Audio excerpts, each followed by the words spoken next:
ਮੁੱਖ ਮੰਤਰੀ ਮਾਨ ਦਾ ਮਨਪ੍ਰੀਤ ਬਾਦਲ ਤੇ ਵੱਡਾ ਹਮਲਾ। ਕਿਹਾ ਇਮਾਨਦਾਰੀ ਦੀਆਂ ਬਹੁਤੀਆਂ ਉਦਾਹਰਨਾਂ ਨਾ ਦਿਓ, ਮੈਨੂੰ ਤੁਹਾਡੇ ਬਾਗਾਂ ਦੇ ਕੱਲੇ-ਕੱਲੇ ਕਿੰਨੂ ਦਾ ਪਤਾ ਹੈ। ਸਪੈਸ਼ਲ ਸੈਸ਼ਨ ਨੂੰ ਲੈ ਕੇ ਹੁਣ ਗਵਰਨਰ ਦਾ ਵੱਡਾ ਬਿਆਨ। ਕਿਹਾ ਜੇ ਸੈਸ਼ਨ ਗੈਰ ਕਾਨੂੰਨੀ ਤਾਂ ਫਿਰ ਉਸ ਦੇ ਵਿੱਚ ਹੋਇਆ ਕੰਮ ਵੀ ਗੈਰ ਕਾਨੂੰਨੀ। ਸੀਐਮ ਕੋਲ ਹੋਵੇਗੀ ਸੰਵਿਧਾਨ ਦੀ ਵੱਖਰੀ ਕਿਤਾਬ। ਮੁੱਖ ਮੰਤਰੀ ਨੇ ਕੀਤਾ ਸੀ ਦਾਅਵਾ, ਥੋੜਾ ਇੰਤਜ਼ਾਰ ਕਰੋ, ਚਾਰੇ ਬਿੱਲ ਹੋਣਗੇ ਪਾਸ।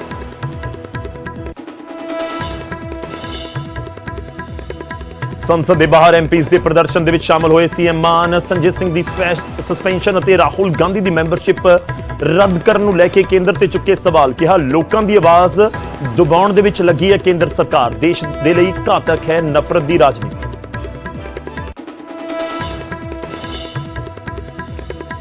ਬੀਜੇਪੀ ਆਰਐਸਐਸ ਤੇ ਰਾਹੁਲ ਗਾਂਧੀ ਦਾ ਵੱਡਾ ਹਮਲਾ। ਬੋਲੇ ਸੱਤਾ ਦੇ ਲਈ ਪੰਜਾਬ ਹਰਿਆਣਾ ਸਣੇ ਸਾਰੇ ਦੇਸ਼ ਨੂੰ ਸਾੜ ਸਕਦੀ ਹੈ ਬੀਜੇਪੀ ਆਰਐਸਐਸ। ਦੇਸ਼ ਦੇ ਦੁੱਖ ਦਰਦ ਦੇ ਨਾਲ ਇਹਨਾਂ ਨੂੰ ਨਹੀਂ ਪੈਂਦਾ ਕੋਈ ਫਰਕ। ਇੰਡੀਆ ਗੱਠਜੋੜ ਤੇ ਮੁੜ ਜੰਮ ਕੇ ਵਰੇ ਪ੍ਰਧਾਨ ਮੰਤਰੀ ਮੋਦੀ। ਬੋਲੇ ਨਵੇਂ ਲੇਬਲ ਦੇ ਨਾਲ ਪੁਰਾਣੇ ਕਾਰਨਾਮੇ ਲੁਕਾਉਣਾ ਚਾਹੁੰਦੇ ਨੇ ਵਿਰੋਧੀ। ਨਾਮ ਦੇ ਵਿੱਚ ਇੰਡੀਆ ਪਰ ਕੰਮ ਉਹੀ ਪੁਰਾਣਾ।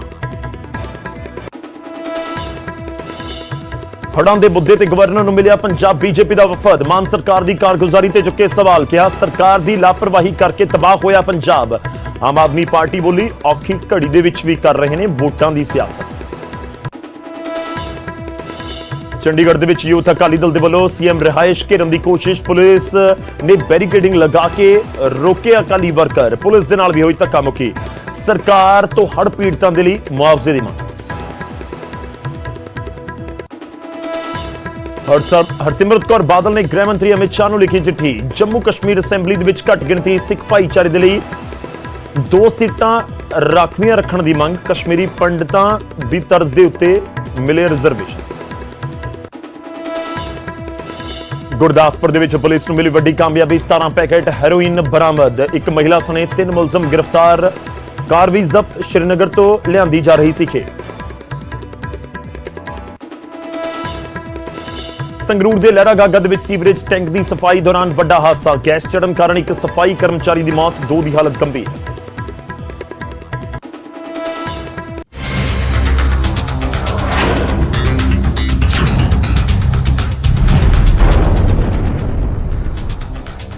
ਨਮਸਕਾਰ, ਸਤਿ ਸ੍ਰੀ ਅਕਾਲ। ਗੌਰਵ ਸ਼ੁਕਲਾ ਮੈਂ ਹਾਂ ਤੁਹਾਡੇ ਨਾਲ ਹਾਜ਼ਰ ਹਾਂ। ਫਰਕ ਤਾਂ ਪੈਂਦਾ ਹੈ ਲੈ ਕੇ ਜਦੋਂ 2 ਪੁਰਾਣੇ ਸਾਥੀ ਜਾਂ ਕਹੀਏ ਕੁਲੀਗਸ ਜਾਂ ਕਹੀਏ ਕਿ ਸਿਆਸਤਦਾਨ, ਇੱਕੋ ਪਾਰਟੀ ਦੇ ਵਿੱਚ ਰਹਿਣ ਵਾਲੇ 2 ਸਿਆਸਤਦਾਨ ਜਦੋਂ ਇੱਕ ਦੂਜੇ ਦੇ ਉੱਤੇ ਹੁਣ ਬਹੁਤ ਤਿੱਖੇ ਵਾਰ ਕਰ ਰਹੇ ਹੋਣ, ਫਿਰ ਫਰਕ ਤਾਂ ਪੈਂਦਾ ਹੈ। ਇਹ 2 ਸਿਆਸਤਦਾਨ ਨੇ, ਇੱਕ ਨਾਮ ਮਨਪ੍ਰੀਤ ਸਿੰਘ ਬਾਦਲ ਦਾ ਤੇ ਦੂਜਾ ਨਾਮ ਹੈ ਮੁੱਖ ਮੰਤਰੀ ਭਗਵੰਤ ਸਿੰਘ ਮਾਨ ਦਾ। ਮਨਪ੍ਰੀਤ ਬਾਦਲ ਨੇ ਨਿਸ਼ਾਨਾ ਸਾਧਿਆ ਸੀ ਸੀਐਮ ਦੇ ਉੱਤੇ ਤੇ ਹੁਣ ਮੁੱਖ ਮੰਤਰੀ ਨੇ ਪਲਟ ਵਾਰ ਕੀਤਾ ਹੈ ਉਸੇ ਲਹਿਜ਼ੇ ਦੇ ਵਿੱਚ। ਵੱਡੀ ਖਬਰ ਉਸ ਤੋਂ ਹੀ ਸ਼ੁਰੂਆਤ ਕਰਨ ਜਾ ਰਹੇ ਹਾਂ। ਮੁੱਖ ਮੰਤਰੀ ਦੇ ਵੱਲੋਂ ਮਨਪ੍ਰੀਤ ਬਾਦਲ ਨੂੰ ਜਵਾਬ ਦਿੱਤਾ ਗਿਆ ਹੈ। ਦਰਅਸਲ ਮਨਪ੍ਰੀਤ ਬਾਦਲ ਦੇ ਵੱਲੋਂ ਇੱਕ ਸਟੇਟਮੈਂਟ ਦਿੱਤੀ ਗਈ ਸੀ, ਉਹ ਬਿਆਨ ਤੁਹਾਨੂੰ ਸੁਣਾਵਾਂਗੇ। ਪਰ ਪਹਿਲਾਂ ਗੱਲ ਮੁੱਖ ਮੰਤਰੀ ਭਗਵੰਤ ਮਾਨ ਦੀ। ਉਹਨਾਂ ਨੇ ਇੱਕ ਟਵੀਟ ਕੀਤਾ ਤੇ ਲਿਖਿਆ ਕਿ ਇਮਾਨਦਾਰੀ ਦੀਆਂ ਬਹੁਤੀਆਂ ਉਦਾਹਰਨਾਂ ਨਾ ਦਿਓ ਮਨਪ੍ਰੀਤ ਜੀ, ਮੈਨੂੰ ਤੁਹਾਡੇ ਬਾਗਾਂ ਦੇ ਕੱਲੇ-ਕੱਲੇ ਕਿੰਨੂ ਦਾ ਪਤਾ ਹੈ। ਗੱਡੀ ਆਪ ਚਲਾਉਣਾ, ਟੋਲ ਟੈਕਸ ਦੇਣਾ ਡਰਾਮੇ ਨੇ। ਤੁਹਾਡੀ ਭਾਸ਼ਾ ਦੇ ਵਿੱਚ ਸ਼ੇਰ ਹਾਜ਼ਰ ਹੈ। ਉਹਨਾਂ ਨੇ ਇੱਕ ਸ਼ੇਰ ਵੀ ਲਿਖਿਆ ਤੇ ਕਿਹਾ ਕਿ ਜਵਾਬ ਦਾ ਇੰਤਜ਼ਾਰ ਰਹੇਗਾ। सीएम ने ट्वीट जो किया उस शेर सी कि तू इधर उधर की बात ना कर, ये बता काफिला क्यों लुटा, मुझे हरजनों से गिला नहीं, तेरी रहबरी का सवाल है। जवाब भी उड़ीक रहेगी। मनप्रीत बादल अपनी शेरो शायरी वाले अंदाज के लिए भी खूब जाने जाते हैं। उन्होंने दे अल्फाजां दे विच बहुत सारे शब्द शेरो शायरी वाले भी होंगे ने, एक तरीके नाल तुकबंदी करके भी वो विरोधियों के उत्ते कटाक्ष भरे अंदाज दे विच निशाने साधे ने। ते मनप्रीत बादल नूं विजिलेंस दे वल्लों सद्दिया गया सी एक प्रॉपर्टी के मामले दे विच और बठिंडा दफ्तर दे विच पुछगिछ हुई करीब 4 घंटे तक सवाल जवाब होने तो बाद मनप्रीत बादल जदों बाहर आए तो उन्हां दे वल्लों प्रेस कॉन्फ्रेंस दे विच मुख्यमंत्री भगवंत मान नूं सीधे तौर दे उत्ते टारगेट किया गया, निशाना उन्हां दे उत्ते साधिया गया ते इत्थों तक कह दिता गया कि मनप्रीत बादल ने कदे अपनी कार दे विच 1 लीटर तेल सरकारी खर्चे दे विचों नहीं पवाया। ये मनप्रीत बादल की स्टेटमेंट सी, तुहानूं अगे सुणावांगे। ते नाल ये भी कहा कि मैं तो टोल टैक्स अपने दे रहा, मैं खुद दिंदा रहा जदों मैं फाइनांस मिनिस्टर सी या विधायक सी। तो इस दे उत्ते पलटवार कर रहे हैं ते मुख्यमंत्री कह रहे हैं कि टोल टैक्स देना, डीजल तेल ना पवाना, ये सब ड्रामे ने। तुहाडे बागां दे किलो कल्ले कल्ले किनू दा मैनूं पता है। मुख्यमंत्री ने ट्वीट किया, वो भी तुहानूं दिखाने। सीएम ने ट्वीट किया, मनप्रीत बादल जी ईमानदारी ਦੀਆਂ ਬਹੁਤੀਆਂ ਉਦਾਹਰਨਾਂ ਨਾ ਦਿਓ, ਮੈਨੂੰ ਤੁਹਾਡੇ ਬਾਗਾਂ ਦੇ ਕੱਲੇ-ਕੱਲੇ ਕਿੰਨੂ ਦਾ ਪਤਾ ਹੈ। ਆਪਣੀ ਗੱਡੀ ਆਪ ਚਲਾਉਣਾ, ਟੋਲ ਟੈਕਸ ਦੇਣਾ, ਇਹ ਸਭ ਡਰਾਮੇ ਨੇ। ਤੁਹਾਡੀ ਭਾਸ਼ਾ ਦੇ ਵਿੱਚ ਸ਼ੇਰ ਹਾਜ਼ਰ ਹੈ, ਜਵਾਬ ਦੀ ਉਡੀਕ ਰਹੇਗੀ। ਫਿਰ ਸ਼ੇਰ ਇੱਕ ਨਾਲ ਲਿਖਿਆ ਗਿਆ हिंदी ਦੇ ਵਿੱਚ फिर शेर लिखा गया कि तू इधर उधर की ना बात कर, ये बता कि काफिला क्यों लुटा, मुझे रहजनों से गिला नहीं, तेरी रहबरी का सवाल है। काबिले गौर है कि पीपीपी जो पार्टी 2011-2010 के आसपास जो मनप्रीत बादल अकाली दल तो ਵੱਖ ਹੁੰਦੇ ਨੇ ਤਾਂ ਫਿਰ ਇੱਕ ਪਾਰਟੀ ਫਾਰਮ ਕਰਦੇ ਨੇ ਪੀਪੀਪੀ, ਉਸ ਦਾ ਹਿੱਸਾ ਭਗਵੰਤ ਮਾਨ ਵੀ ਰਹੇ ਸੀ। ਇਹ ਦੋਵੇਂ ਇਕੱਠੇ ਰਹੇ ਨੇ ਔਰ ਹੁਣ ਵੱਖਰੀਆਂ ਪਾਰਟੀਆਂ ਨੇ। मनप्रीत बादल ਕਾਂਗਰਸ ਦੇ ਵਿੱਚ ਚਲੇ ਗਏ और भगवंत मान आम आदमी पार्टी दे विच आ गए। 2014 दे विच MP बन गए। उधर 2017 दे विच कांग्रेस सत्ता दे विच आ गई। मनप्रीत बादल एक बार फिर तो खजाना मंत्री बन गए ते हुण मुख मंत्री बने हुए ने भगवंत मान पंजाब दे, जबकि मनप्रीत बादल दे कोलों लाजमी तौर ते अहुदा चला गया क्योंकि उन्हां दी पार्टी दी सत्ता चली गई। इनफैक्ट उन्हां दा जिहड़ा तुसीं कह सकदे हो कि विधायकी वाला अहुदा सी वो भी चला गया। तो वार पलटवार हो रहे ने। इस सब दे विचाले हुण तुहानूं सुणाउने आ कि मनप्रीत बादल होरां दे वल्लों की कुछ कहा गया सी।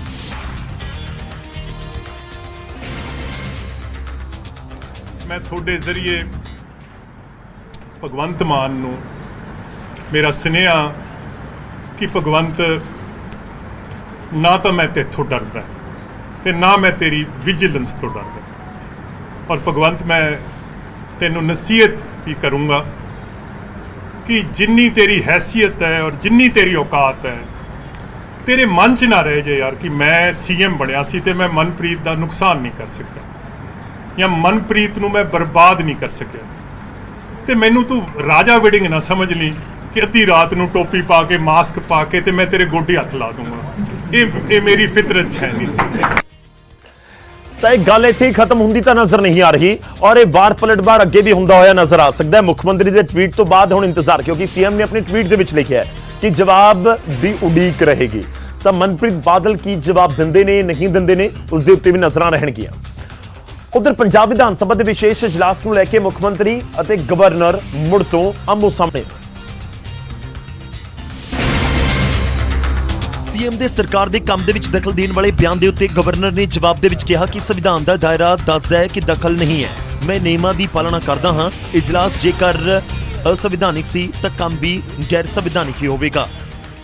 सेशन यदि इलीगल है तो उसका जो काम किया हुआ है वो तो रह नहीं सकता ना legal. There is no reason. कहा कि देयर इज वन कॉन्स्टिट्यूशन की सेक्शन 167 है, governor has a right to ask any information about the working of the government. कोई भी इशू ਇਹ ਸਾਰਾ ਘਮਾਸਾਨ 19 ਤੇ 20 ਜੂਨ ਨੂੰ ਸੱਦੇ ਗਏ ਪੰਜਾਬ ਵਿਧਾਨ ਸਭਾ ਦੇ ਵਿਸ਼ੇਸ਼ ਇਜਲਾਸ ਨੂੰ ਲੈ ਕੇ ਮਚਿਆ। ਸਰਕਾਰ ਨੇ ਇਸ ਇਜਲਾਸ ਦੇ ਵਿੱਚ 4 ਬਿੱਲ ਪਾਸ ਕੀਤੇ ਸਨ ਜੋ ਹੁਣ ਗਵਰਨਰ ਦੇ ਕੋਲ ਨੇ ਤੇ ਰਾਜਪਾਲ ਇਸ 2 ਦਿਨ ਦੇ ਇਜਲਾਸ ਨੂੰ ਗੈਰ ਸੰਵਿਧਾਨਿਕ ਮੰਨਦੇ ਨੇ ਅਤੇ ਲਟਕੇ ਹੋਏ ਬਿੱਲਾਂ ਦੇ ਉੱਤੇ ਹਾਲ ਹੀ ਦੇ ਵਿੱਚ ਮੁੱਖ ਮੰਤਰੀ ਮਾਨ ਦਾ ਬਿਆਨ ਆਇਆ ਸੀ ਅਤੇ ਉਹਨਾਂ ਨੇ ਕਿਹਾ ਸੀ ਕਿ ਥੋੜਾ ਇੰਤਜ਼ਾਰ ਕਰੋ। ਇਸੇ ਬਿਆਨ ਦੇ ਉੱਤੇ ਹੁਣ ਗਵਰਨਰ ਦੇ ਵੱਲੋਂ ਜਵਾਬ ਦਿੱਤਾ ਗਿਆ ਹੈ। ਤਾਂ ਇਹ ਵੀ ਵਿਵਾਦ ਬਾਰ ਪਲਟਵਾਰ ਖਤਮ ਹੁੰਦਾ ਫਿਲਹਾਲ ਤਾਂ ਨਜ਼ਰ ਨਹੀਂ ਆ ਰਿਹਾ। ਉਧਰ ਮਨੀਪੁਰ ਹਿੰਸਾ ਦੇ ਉੱਤੇ ਪਾਰਲੀਮੈਂਟ ਦੇ ਦੋਵੇਂ ਸਦਨਾਂ ਦੇ ਵਿੱਚ ਲੋਕ ਸਭਾ ਰਾਜ ਸਭਾ ਦੇ ਵਿੱਚ ਖੂਬ ਜੰਮ ਕੇ ਬਵਾਲ ਹੋਇਆ। ਲੋਕ ਸਭਾ ਦੀ ਕਾਰਵਾਈ ਸ਼ੁਰੂ ਹੁੰਦੇ ਹੀ ਵਿਰੋਧੀ ਧਿਰ ਨੇ ਨਾਅਰੇਬਾਜ਼ੀ ਸ਼ੁਰੂ ਕਰ ਦਿੱਤੀ। ਹੰਗਾਮੇ ਦੀ ਵਜ੍ਹਾ ਦੇ ਨਾਲ ਸਪੀਕਰ ਓਮ ਬਿਰਲਾ ਨੂੰ ਸਦਨ ਦੀ ਕਾਰਵਾਈ ਨੂੰ ਇੱਕ ਵਾਰ ਮੁੜ ਤੋਂ ਸਥਗਿਤ ਕਰਨਾ ਪਿਆ। श्रेष्ठ परंपराएं रही है, उच्च परंपराएं रही है। उधर राज सभा ਦੇ ਵਿੱਚ ਵੀ ਵਿਰੋਧੀਆਂ ਦੇ MPs ਤਖਤੀਆਂ ਲੈ ਕੇ ਪਹੁੰਚੇ ਅਤੇ ਪ੍ਰਧਾਨ ਮੰਤਰੀ ਸਦਨ ਵਿੱਚ ਆਓ, ਸਦਨ ਦੇ ਵਿੱਚ ਆ ਕੇ ਕੁਝ ਤਾਂ ਬੋਲੋ ਵਰਗੇ ਨਾਰੇ ਲਗਾਉਂਦੇ ਦਿਖੇ। ਇਹ ਦੇਖ ਕੇ ਐਨਡੀਏ ਦੇ MP ਮੋਦੀ ਮੋਦੀ ਦੇ ਨਾਰੇ ਲਗਾਉਣ ਲੱਗੇ ਤਾਂ ਵਿਰੋਧੀ ਧਿਰ ਨੇ ਇੰਡੀਆ ਇੰਡੀਆ ਦੇ ਨਾਰੇ ਲਗਾਏ। ਵਿਰੋਧੀ ਧਿਰਾਂ ਪਾਰਲੀਮੈਂਟ ਦੇ ਵਿੱਚ ਮਨੀਪੁਰ ਹਿੰਸਾ ਦੇ ਵਿਰੋਧ 'ਚ ਕਾਲੇ ਕੱਪੜੇ ਪਾ ਕੇ ਪਹੁੰਚੀਆਂ ਸਨ। ਹਾਲਾਂਕਿ ਮੈਂਬਰਾਂ ਨੇ ਲੰਚ ਤੋਂ ਬਾਅਦ ਸਦਨ ਤੋਂ ਵਾਕਆਊਟ ਕਰ ਦਿੱਤਾ।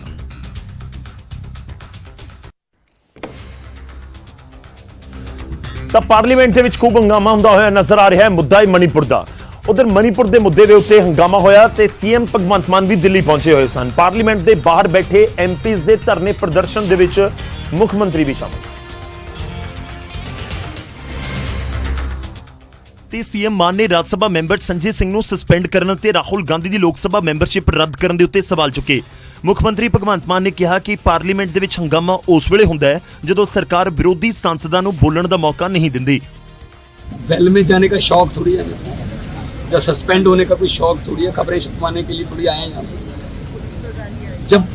जब मौका प्रॉपर नहीं मिलता तो फिर थोड़ा रिएक्शन होता है। इसका मतलब ये थोड़ी है कि आप चलो जी आपको पूरे सत्र के लिए सस्पेंड किया। ਸੀਐਮ ਮਾਨ ਦਾ ਗੁੱਸਾ ਰਾਜਪਾਲ ਦੇ ਉੱਤੇ ਵੀ ਫੁੱਟਿਆ ਤੇ ਇਲਜ਼ਾਮ ਲਗਾਇਆ ਕਿ ਮੋਦੀ ਸਰਕਾਰ ਰਾਜਪਾਲ ਦੇ ਜ਼ਰੀਏ ਚੁਣੇ ਹੋਏ ਨੁਮਾਇੰਦਿਆਂ ਦੀ ਆਵਾਜ਼ ਬੰਦ ਕਰਨ ਦੇ ਵਿੱਚ ਲੱਗੀ ਹੋਈ है। शायद आपको भी नहीं पता होगा मणिपुर का राज्यपाल कौन है, पंजाब का पता होगा, बंगाल का भी पता होगा, तमिलनाडु का भी पता होगा, केरला का भी पता होगा, तेलंगाना का भी पता होगा, दिल्ली का भी पता होगा। तो अब राज्यपाल क्या कर रहे हैं वहां पे? ਮੈਂਬਰ ਪਾਰਲੀਮੈਂਟ ਸੰਜੇ ਸਿੰਘ ਨੂੰ ਸੋਮਵਾਰ ਨੂੰ ਸੰਸਦ ਦੇ ਬਾਕੀ ਬਚੇ ਮੌਨਸੂਨ ਇਜਲਾਸ ਤੋਂ ਮੁਅੱਤਲ ਕਰ ਦਿੱਤਾ ਗਿਆ ਸੀ। ਦਰਅਸਲ ਸੰਜੇ ਸਿੰਘ ਮਨੀਪੁਰ ਹਿੰਸਾ ਮਾਮਲੇ ਤੇ ਚਰਚਾ ਕਰਵਾਉਣ ਦੀ ਮੰਗ ਕਰ ਰਹੇ ਸਨ। ਖੈਰ ਸਿਆਸਤ ਤਾਂ ਖੂਬ ਹੋ ਰਹੀ ਹੈ ਇਸ ਸਭ ਦੇ ਵਿਚਾਲੇ ਜਦੋਂ ਪਾਰਲੀਮੈਂਟ ਦੇ ਬਾਹਰ ਧਰਨਾ ਪ੍ਰਦਰਸ਼ਨ ਜਾਰੀ ਹੋਵੇ ਤੇ ਉੱਥੇ ਮੁੱਖ ਮੰਤਰੀ ਵੀ ਪਹੁੰਚ ਜਾਣ, ਉਹ ਵੀ ਕੇਂਦਰ ਤੇ ਨਿਸ਼ਾਨੇ ਸਾਧਨ, ਕੇਂਦਰ ਦੇ ਨੁਮਾਇੰਦੇ ਵੀ ਪਲਟਵਾਰ ਕਰਨ, ਫਿਰ ਫਰਕ ਤਾਂ ਪੈਂਦਾ। ਅੱਗੇ ਥੋੜੀ ਦੇਰ ਦੇ ਵਿੱਚ ਫਰਕ ਤਾਂ ਪੈਂਦਾ ਦੇ ਵਿੱਚ ਤੁਹਾਨੂੰ ਦਿਖਾਉਣ ਜਾ ਰਹੇ ਹਾਂ ਇੱਕ ਡੈਮ ਜਿਸ ਦੇ ਉੱਤੋਂ ਹੀ ਪਾਣੀ ਨਿਕਲ ਰਿਹਾ ਹੈ। ਡੈਮ ਦੇ ਉੱਤੇ ਆਮ ਤੌਰ ਤੇ ਜਿਹੜੇ ਗੇਟਸ ਖੋਲ ਦਿੱਤੇ ਜਾਂਦੇ ਨੇ, ਪਰ ਇਹ ਡੈਮ ਅਜਿਹਾ ਕਿ ਓਵਰਫਲੋ ਹੁੰਦਾ ਹੋਇਆ ਨਜ਼ਰ ਆ ਰਿਹਾ ਹੈ। ਪਾਣੀ ਡੈਮ ਦੇ ਉੱਤੋਂ ਹੁੰਦਾ ਹੋਇਆ ਡਿੱਗਦਾ ਨਜ਼ਰ ਆ ਰਿਹਾ ਹੈ।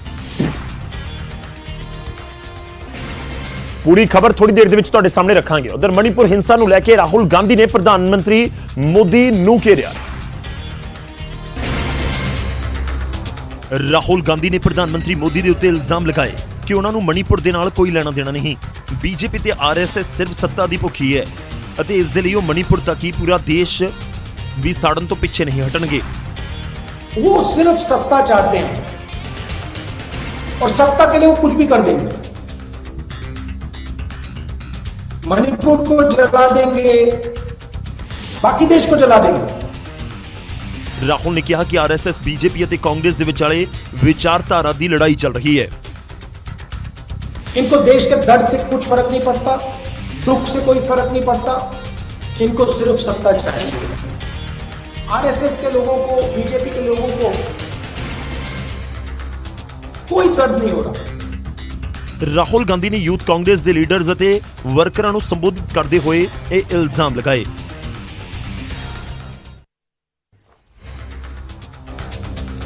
ਤਾਂ ਵਾਰ ਪਲਟਵਾਰ ਹੋ ਰਹੇ ਨੇ। ਰਾਹੁਲ ਗਾਂਧੀ ਨਿਸ਼ਾਨਾ ਸਾਧ ਰਹੇ ਨੇ ਤਾਂ ਦੂਜੇ ਪਾਸੇ ਪ੍ਰਧਾਨ ਮੰਤਰੀ ਦੇ ਵੱਲੋਂ ਵੀ ਨਵੇਂ ਗੱਠਜੋੜ ਨੂੰ ਲੈ ਕੇ ਸਵਾਲ ਚੁੱਕੇ ਗਏ। ਪ੍ਰਧਾਨ ਮੰਤਰੀ ਨੇ ਵਿਰੋਧੀ ਧਿਰਾਂ ਦੇ ਗੱਠਜੋੜ ਇੰਡੀਆ ਜਿਸ ਨੂੰ INDI ਕਹਿ ਰਹੇ ਨੇ ਉਸ ਨੂੰ ਲੈ ਕੇ ਮੁੜ ਤੋਂ ਹਮਲਾ ਬੋਲਿਆ।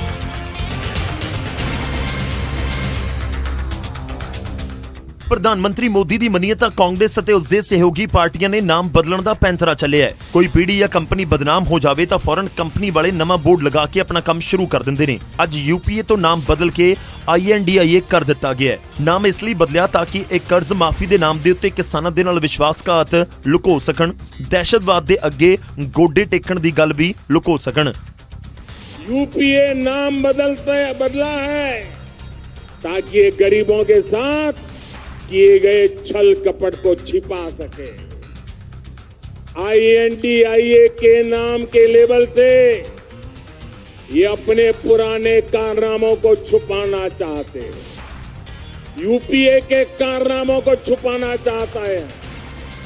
ਪ੍ਰਧਾਨ ਮੰਤਰੀ ਨੇ ਕਿਹਾ ਕਿ ਜਿਵੇਂ ਆਜ਼ਾਦੀ ਦੀ ਲੜਾਈ ਦੇ ਵਿੱਚ ਮਹਾਤਮਾ ਗਾਂਧੀ ਨੇ ਅੰਗਰੇਜ਼ਾਂ ਦੇ ਲਈ ਕੁਇਟ ਇੰਡੀਆ ਦਾ ਨਾਰਾ ਦਿੱਤਾ ਸੀ, ਉਸ ਤਰੀਕੇ ਨਾਲ ਹੀ ਸਮਰਿੱਧ ਭਾਰਤ ਬਣਾਉਣ ਦੇ ਲਈ ਭ੍ਰਿਸ਼ਟਾਚਾਰ ਕੁਇਟ ਇੰਡੀਆ, ਦਹਿਸ਼ਤਵਾਦ ਕੁਇਟ ਇੰਡੀਆ, ਪਰਿਵਾਰਵਾਦ ਕੁਇਟ ਇੰਡੀਆ ਵਰਗੇ ਨਾਰਿਆਂ ਦੀ ਜ਼ਰੂਰਤ ਹੈ। ਤਾਂ ਪ੍ਰਧਾਨ ਮੰਤਰੀ ਦੇ ਨਿਸ਼ਾਨੇ ਦੇ ਉੱਤੇ ਨਵਾਂ ਗੱਠਜੋੜ ਹੈ ਜੋ ਕਰੀਬ 26 ਪਾਰਟੀਆਂ ਦਾ ਹੈ, ਜਿਸ ਦੇ ਵਿੱਚ ਕਾਂਗਰਸ, ਆਮ ਆਦਮੀ ਪਾਰਟੀ ਤੇ ਦੇਸ਼ ਦੇ ਵੱਖ-ਵੱਖ ਸੂਬਿਆਂ ਦੀਆਂ ਹੋਰ ਵੀ ਖੇਤਰੀ ਪਾਰਟੀਆਂ ਸ਼ਾਮਿਲ ਨੇ। ਅੱਗੇ ਵਧਦੇ ਹਾਂ ਤੇ ਅਗਲੀ ਖਬਰ ਤੋਂ ਪਹਿਲਾਂ ਰੁਖ ਹੋਵੇਗਾ ਅੱਜ ਦੇ ਸਵਾਲ ਦਾ। ਸਵਾਲ ਕਿ ਕਦੋਂ ਸ਼ੁਰੂ ਹੋਇਆ ਭਾਰਤ ਛੋੜੋ ਅੰਦੋਲਨ? ਇਹ ਸਵਾਲ ਇਸ ਕਰਕੇ ਕਿਉਂਕਿ ਇੰਡੀਆ ਜੋ ਵਿਰੋਧੀ ਧਿਰ ਜੋੜ ਨੂੰ ਨਾਮ ਦਿੱਤਾ ਉਸ ਨੂੰ ਲੈ ਕੇ ਪ੍ਰਧਾਨ ਮੰਤਰੀ ਨਿਸ਼ਾਨਾ ਸਾਧ ਰਹੇ ਨੇ ਤੇ PM ਨੇ ਕਿਹਾ ਕਿ ਜਿਵੇਂ ਉਸ ਦੌਰ ਦੇ ਵਿੱਚ ਕੁਇਟ ਇੰਡੀਆ ਇੱਕ ਨਾਰਾ ਛੇੜਿਆ ਗਿਆ, ਉਸੇ ਤਰੀਕੇ ਨਾਲ ਹੁਣ ਦਹਿਸ਼ਤਵਾਦ ਕੁਇਟ ਇੰਡੀਆ, ਪਰਿਵਾਰਵਾਦ ਕੁਇਟ ਇੰਡੀਆ, ਇਹ ਨਾਰੇ ਦੀ ਜ਼ਰੂਰਤ ਹੈ।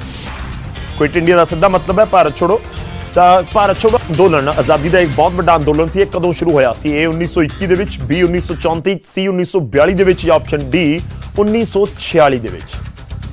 ਕਦੋਂ ਹੋਇਆ ਭਾਰਤ ਛੋੜੋ ਅੰਦੋਲਨ ਦਾ ਆਗਾਜ਼? ਤੁਹਾਨੂੰ ਦੱਸਾਂਗੇ ਇਸ ਸਵਾਲ ਦਾ ਜਵਾਬ ਬੁਲੇਟਿਨ ਦੇ ਦੌਰਾਨ ਹੀ ਥੋੜੀ ਦੇਰ ਵਿੱਚ। ਉਧਰ ਚੰਡੀਗੜ੍ਹ ਦੇ ਵਿੱਚ ਯੂਥ ਅਕਾਲੀ ਦਲ ਨੇ ਹੜ੍ਹ ਪੀੜਤਾਂ ਦੇ ਲਈ ਮੁਆਵਜ਼ੇ ਦੀ ਮੰਗ ਨੂੰ ਲੈ ਕੇ ਰੋਸ ਪ੍ਰਦਰਸ਼ਨ ਕੀਤਾ ਤੇ ਇਸ ਵਿਚਾਲੇ ਅਕਾਲੀ ਵਰਕਰ ਤੇ ਪੁਲਿਸ ਆਮੋ ਸਾਹਮਣੇ ਵੀ ਸੀ। ਹੱਥੋਂ-ਪਾਈ ਤੱਕ ਹੁੰਦੀ ਹੋਈ ਨਜ਼ਰ ਆਈ।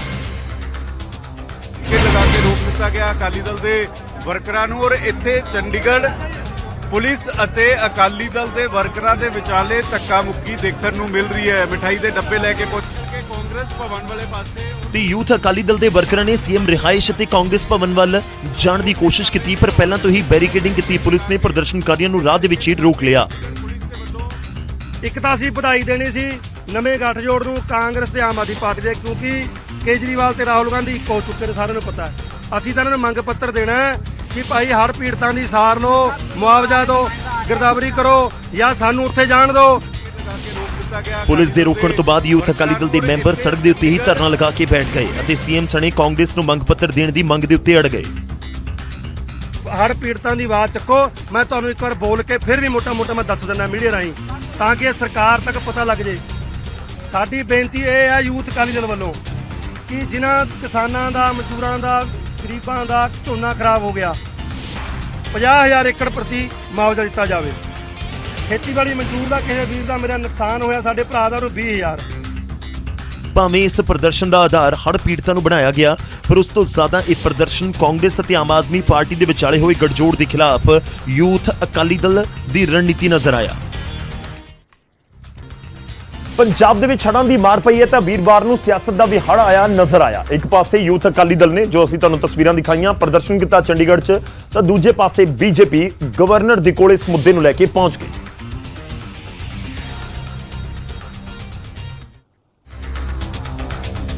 ਤੇ ਮੀਟਿੰਗ ਤੋਂ ਬਾਅਦ ਬੀਜੇਪੀ ਪ੍ਰਧਾਨ ਸੁਨੀਲ ਜਾਖੜ ਨੇ ਪੰਜਾਬ ਸਰਕਾਰ ਤੇ ਗੰਭੀਰ ਇਲਜ਼ਾਮ ਲਗਾਏ। ਜਾਖੜ ਨੇ ਹੜ੍ਹਾਂ ਦੀ ਤਬਾਹੀ ਦੇ ਲਈ ਸਰਕਾਰ ਨੂੰ ਜ਼ਿੰਮੇਵਾਰ ਦੱਸਿਆ।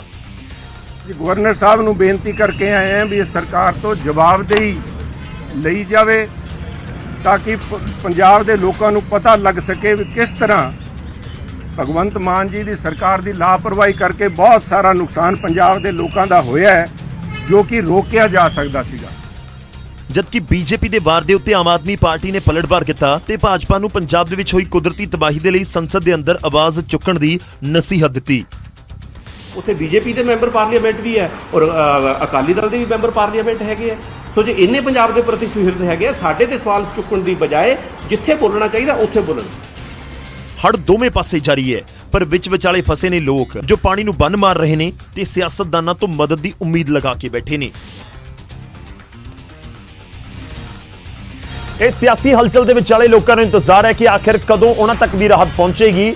ਖੈਰ ਉਹ ਸਟੇਟ ਪਹੁੰਚਾਵੇ, ਯਾਨੀ ਕਿ ਸੂਬਾ ਸਰਕਾਰ ਪਹੁੰਚਾਵੇ ਜਾਂ ਫਿਰ ਕੇਂਦਰ ਦੀ ਸਰਕਾਰ। ਪਰ ਜਦੋਂ ਪਾਣੀ ਦੀ ਮਾਰ ਦੇ ਵਿਚਾਲੇ ਫਸੇ ਲੋਕਾਂ ਦੇ ਸਾਹਮਣੇ ਵੀ ਸਿਆਸੀ ਮੁੱਦਿਆਂ ਨੂੰ ਅਣਗੌਲਿਆ ਨਾ ਕੀਤਾ ਜਾਵੇ ਜਾਂ ਹੜ੍ਹ ਵਰਗੇ ਮੁੱਦੇ ਉੱਤੇ ਵੀ ਸਿਆਸਤ ਆਉਂਦੀ ਨਜ਼ਰ ਆਵੇ, ਫਿਰ ਫਰਕ ਤਾਂ ਪੈਂਦਾ ਹੈ। ਉਧਰ ਅੰਮ੍ਰਿਤਸਰ ਦੇ ਪਿੰਡ ਕਾਲੇ ਘਣੂਪੁਰ ਦੇ ਵਿੱਚ ਭਾਰੀ ਬਰਸਾਤ ਦੇ ਚੱਲਦੇ ਇੱਕ ਪੁਰਾਣੀ ਇਮਾਰਤ ਢਹਿ ਗਈ। ਇਹ ਇਮਾਰਤ ਮਹਾਰਾਜਾ ਰਣਜੀਤ ਸਿੰਘ ਜੀ ਦੇ ਸਮੇਂ ਦੀ ਦੱਸੀ ਜਾ ਰਹੀ ਹੈ। ਮਹਾਰਾਜਾ ਰਣਜੀਤ ਸਿੰਘ ਦੇ ਸਮੇਂ ਦੇ ਬਣੇ ਇਹ ਮਹਿਲ ਛੋਟੀ ਇੱਟ ਦੇ ਬਣੇ ਹੋਏ ਨੇ, ਜਿਸ ਦਾ ਇੱਕ ਹਿੱਸਾ ਵੀਰਵਾਰ ਨੂੰ ਹੋਈ ਭਾਰੀ ਬਾਰਿਸ਼ ਦੀ ਵਜ੍ਹਾ ਦੇ ਨਾਲ ਡਿੱਗ ਗਿਆ। ਲੋਕਾਂ ਦੇ ਵਾਹਨ ਬੁਰੀ ਤਰ੍ਹਾਂ ਨੁਕਸਾਨੇ ਗਏ।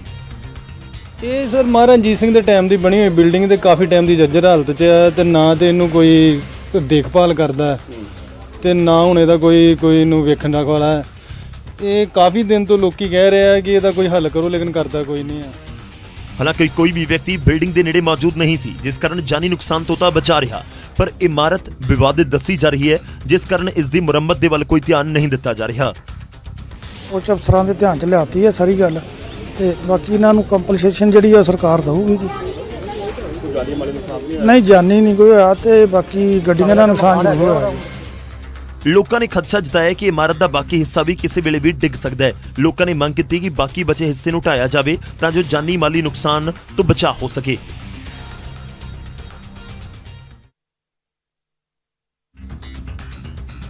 ਹੁਣ ਅੱਗੇ ਵਧਦੇ ਹਾਂ, ਅਗਲੀ ਖਬਰ ਦਾ ਰੁਖ ਕਰਦੇ ਹਾਂ। ਹਿਮਾਚਲ ਤੋਂ ਅਗਲੀ ਖਬਰ ਹੈ। ਹਿਮਾਚਲ ਪ੍ਰਦੇਸ਼ ਦੇ ਕਿਨੌਰ ਦੇ ਵਿੱਚ ਲੈਂਡਸਲਾਈਡ ਹੋਇਆ ਹੈ। ਨਾਥਪਾ ਪਿੰਡ ਦੇ ਵਿੱਚ ਪਹਾੜਾਂ ਤੋਂ ਪੱਥਰ ਡਿੱਗੇ ਨੇ।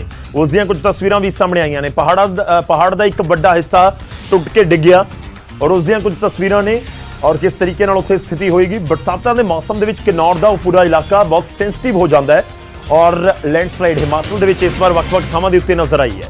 ਸਥਾਨਕ ਲੋਕਾਂ ਦੇ ਵਿੱਚ ਸਹਿਮ ਦਾ ਮਾਹੌਲ ਹੈ। ਲੋਕਾਂ ਨੇ ਸੁਰੱਖਿਆ ਦੇ ਮੱਦੇਨਜ਼ਰ ਆਪਣੇ ਘਰ ਵੀ ਖਾਲੀ ਕਰ ਦਿੱਤੇ ਨੇ ਉਸ ਪੂਰੇ ਇਲਾਕੇ ਦੇ ਵਿੱਚ ਜਿੱਥੇ ਇਹ ਲੈਂਡਸਲਾਈਡ ਹੋਇਆ ਹੈ।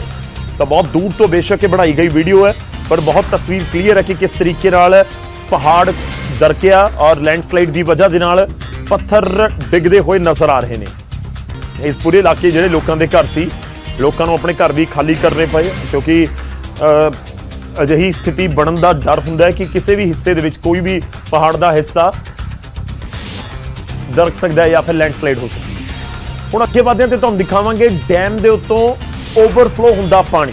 ਹਿਮਾਚਲ ਦੇ ਕੁੱਲੂ ਦੇ ਵਿੱਚ ਬਣਿਆ ਮਲਾਣਾ ਡੈਮ ਕਈ ਦਿਨਾਂ ਤੋਂ ਲੋਕਾਂ ਨੂੰ ਡਰਾ ਰਿਹਾ ਹੈ ਤੇ ਹੁਣ ਹਾਲਾਤ ਨੂੰ ਦੇਖਦਿਆਂ ਪ੍ਰਸ਼ਾਸਨ ਨੇ ਕੁਝ ਕਦਮ ਵੀ ਚੁੱਕੇ ਨੇ। ਡੈਮ ਹੈ, ਡੈਮ ਦੇ ਉੱਤੇ ਆਮ ਤੌਰ ਤੇ ਸੜਕ ਹੁੰਦੀ ਹੈ, ਉਸ ਦੇ ਉੱਤੋਂ ਹੀ ਪਾਣੀ ਓਵਰਫਲੋ ਹੁੰਦਾ ਹੋਇਆ ਨਜ਼ਰ ਆ ਰਿਹਾ। ਤੇ ਕੁੱਲੂ ਪ੍ਰਸ਼ਾਸਨ ਨੇ ਡੈਮ ਦੇ ਨੇੜੇ ਬਣੇ ਰਿਹਾਇਸ਼ੀ ਇਲਾਕਿਆਂ ਨੂੰ ਖਾਲੀ ਕਰਵਾਉਣਾ ਸ਼ੁਰੂ ਕਰ ਦਿੱਤਾ। ਹਾਲਾਂਕਿ ਪ੍ਰਸ਼ਾਸਨ ਦੇ ਮੁਤਾबिक ਡੈਮ ਦੇ ਪਾਣੀ ਦਾ ਫਲੋ ਜ਼ਿਆਦਾ नहीं है। मलाना 2 का जो डैम साइट है वहाँ पे सिल्टेशन की वजह से या किसी वजह से उनके जो डैम के गेट्स हैं वो बंद हो गए हैं, चोक हो गए हैं। ਡੈਮ ਦੇ ਵਿੱਚ ਮਿੱਟੀ ਅਤੇ ਲੱਕੜਾਂ ਫਸਣ ਕਾਰਨ ਫਲੱਡ ਗੇਟ ਜਾਮ ਹੋ ਗਏ ਸਨ ਜਿਸ ਕਾਰਨ ਪਾਣੀ ਡੈਮ ਦੇ ਉੱਤੋਂ ਵਗਣ ਲੱਗਿਆ। ਪਰ ਹੁਣ ਐਨਡੀਆਰਐਫ ਦੀਆਂ ਟੀਮਾਂ ਗੇਟ ਦੀ ਮੁਰੰਮਤ ਦੇ ਵਿੱਚ ਲੱਗੀਆਂ ਹੋਈਆਂ ਨੇ। घबराने वाली इसमें बात नहीं है, लेकिन ये संभावना को देखते हुए कि कहीं डैम को फर्दर डैमेज ना हो और ऑल ऑफ अ सडन पॉन्डेज वाला पानी नीचे ना आए, तो उस संभावना को देखते हुए हम लो लाइंग एरियाज़ को ऑलरेडी इवैक्यूएट कर रहे हैं। ਮਲਾਣਾ ਡੈਮ ਕੁੱਲੂ ਦੀ ਮਣੀਕਰਨ ਘਾਟੀ ਦੇ ਵਿੱਚ ਬਣਿਆ ਹੋਇਆ ਹੈ ਜਿਸ ਦੇ ਓਵਰਫਲੋ ਹੋਣ ਦੇ ਨਾਲ ਡੈਮ ਦੇ ਟੁੱਟਣ ਦਾ ਖਤਰਾ ਵੀ ਬਣਿਆ ਹੋਇਆ ਹੈ ਜਿਸ ਕਾਰਨ ਲੋਕਾਂ 'ਚ ਸਹਿਮ ਦਾ ਮਾਹੌਲ ਹੈ। ਹੁਣ ਸਵਾਲ ਤਾਂ ਇਹ ਵੀ ਹੈ ਕਿ ਸਮੇਂ ਦੇ ਉੱਤੇ ਇਸ ਡੈਮ ਦੀ ਸਫਾਈ ਨਹੀਂ ਕਰਵਾਈ ਗਈ ਕਿਉਂਕਿ ਅਜਿਹੇ ਹਾਲਾਤ ਬਣ ਸਕਦੇ ਨੇ। ਇਹ ਤਾਂ ਪਹਿਲਾਂ ਹੀ ਪਤਾ ਹੁੰਦਾ ਹੈ ਕਿ ਡੈਮ ਦੇ ਵਿੱਚ ਪਾਣੀ ਆਏਗਾ, ਅੱਗੇ ਛੱਡਣਾ ਹੋਏਗਾ। ਪਰ ਹੁਣ ਕਿਹਾ ਜਾ ਰਿਹਾ ਹੈ ਕਿ ਲੱਕੜਾਂ ਤੇ ਕੁਝ ਹੋਰ ਚੀਜ਼ਾਂ ਫਸਣ ਕਰਕੇ ਡੈਮ ਦੀ ਇਹ ਸਥਿਤੀ ਬਣ ਗਈ ਜਿਸ ਨੂੰ ਮੁਰੰਮਤ ਦੀ ਵੀ ਕੋਸ਼ਿਸ਼ ਕੀਤੀ ਜਾ ਰਹੀ ਹੈ। ਅੱਗੇ ਵਧਦੇ ਹਾਂ ਤੇ ਗੱਲ ਹੋਵੇਗੀ ਇਤਿਹਾਸ ਦੀ। 27 ਜੁਲਾਈ ਦਾ ਇਤਿਹਾਸ ਕੀ ਕੁਝ ਕਹਿੰਦਾ ਉਹ ਤੁਹਾਨੂੰ ਦੱਸਾਂਗੇ। 27 ਜੁਲਾਈ ਦਾ ਇਤਿਹਾਸ ਜੁੜਿਆ ਹੋਇਆ ਹੈ ਸੀਆਰਪੀਐਫ ਦੇ ਨਾਲ। ਸਥਾਪਨਾ ਹੋਈ ਸੀਆਰਪੀਐਫ ਦੀ 27 ਜੁਲਾਈ ਦੇ ਹੀ ਦਿਨ 1939 ਦੇ ਵਿੱਚ। 27 ਜੁਲਾਈ 1939 ਨੂੰ ਸੀਆਰਪੀਐਫ ਦੀ ਸਥਾਪਨਾ ਕਰਾਊਨ ਰਿਪਰੈਜ਼ੈਂਟੇਟਿਵ ਪੁਲਿਸ ਦੇ ਨਾਮ ਦੇ ਉੱਤੇ ਕੀਤੀ ਗਈ ਸੀ। ਆਜ਼ਾਦੀ ਤੋਂ ਬਾਅਦ 28 ਦਸੰਬਰ 1949 ਨੂੰ ਪਾਰਲੀਮੈਂਟ ਦੇ ਇੱਕ